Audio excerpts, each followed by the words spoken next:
12 రోజుల యుద్ధానికి బ్రేక్ పడింది. ఇరాన్ ఇజ్రాయెల్ వార్ ముగిసినట్లే అని రెండు దేశాలు ప్రకటించాయి. మరోవైపు అమెరికా అధ్యక్షుడు ట్రంప్ కూడా ఈ విషయాన్ని అందరికంటే ముందుగా ఆత్రంగా ప్రకటించేశారు. అయితే ఇన్ని రోజులు బీభత్సంగా సాగిన ఈ యుద్ధం ముగియటానికి ఎవరు మధ్యవర్తిత్వం వహించారు, సంధి షరతులేంటనే విషయం మాత్రం సస్పెన్స్ గానే ఉంది. అందుకే యుద్ధ విరమణ శాశ్వతమేనా లేక తాత్కాలికమా అనే అనుమానాలు ప్రారంభమయ్యాయి. యుద్ధం పూర్తిగా ఆగినట్లేనా? ఇజ్రాయిల్ ఇరాన్ కాల్పుల విరమణకి అంగీకారం. అంతలోనే మళ్లీ ఒప్పందానికి తూట్లంటూ ఇజ్రాయిల్ ఫైర్. రెండు దేశాలు పూర్తిగా కాల్పులను విరమించాయని అమెరికా అధ్యక్షుడు ట్రంప్ ప్రకటించారు. అలానే ఇరాన్ ఇజ్రాయిల్ కూడా దాన్ని అధికారికంగా నిర్ధారించాయి. అయితే మరోవైపు మాత్రం ఇరాన్ తమ ప్రాంతాలపై దాడులు చేస్తోందని ఇజ్రాయిల్ ఆరోపించింది.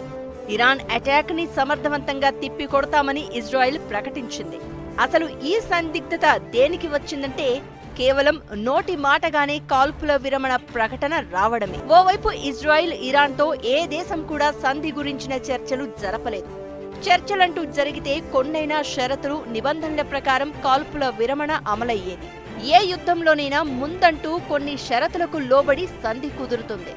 మరిక్కడ ఎలాంటి షరతులు పెట్టారు, ఎవరు పెట్టారు అనేది తెలియరాలేదు. మరోవైపు ఇరాన్ ప్రభుత్వం టీవీ మాత్రం ఖతార్లోని అమెరికా బేస్ పై దాడి చేసిన తర్వాత ఇజ్రాయెల్ దిగి వచ్చిందంటూ ప్రకటన చేసింది. అటు ఇజ్రాయెల్ కూడా కాల్పుల విరమణ నిర్ధారించింది. మూసేసిన గగనతలం కూడా తిరిగి ఓపెన్ చేసింది. అయితే మరోవైపు గందరగోళం మాత్రం కొనసాగుతోంది. అసలు ఈ సంధి తాలూకు షరతులేంటి అనేది అంతుచిక్కలేదు. అయితే ఖతార్ స్వయంగా ఇరాన్తో సంప్రదింపులు జరిపి విరమణ దిశగా ప్రయత్నం చేసిందని తెలుస్తోంది. ఇజ్రాయెల్ కూడా ఇరాన్ తన దాడులను నిలిపివేస్తుందనే షరతుపైనే యుద్ధ విరమణకి అంగీకరించిందని చెప్తున్నారు. ఈ మధ్యలోనే అమెరికా అధ్యక్షుడు ట్రంప్ కూడా తన సోషల్ మీడియా ప్లాట్ఫామ్ ట్రూత్ లో ఈ యుద్ధ విరమణ ప్రకటన చేశారు. మరోవైపు ఇజ్రాయెల్లో కూడా ఈ సీజ్ ఫైర్ పై మిశ్రమ స్పందన వ్యక్తమవుతోంది.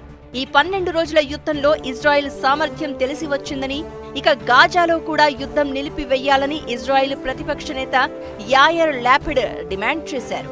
అయితే మాజీ రక్షణ మంత్రి అవిగ్డోర్ లైబర్మన్ మాత్రం ఎలాంటి షరతులు లేకుండా యుద్ధాన్ని నిలిపివేయడం సరైంది కాదని, గాయపడిన సింహాన్ని వదిలేస్తే ఎప్పటికైనా ప్రమాదమే అన్నారు.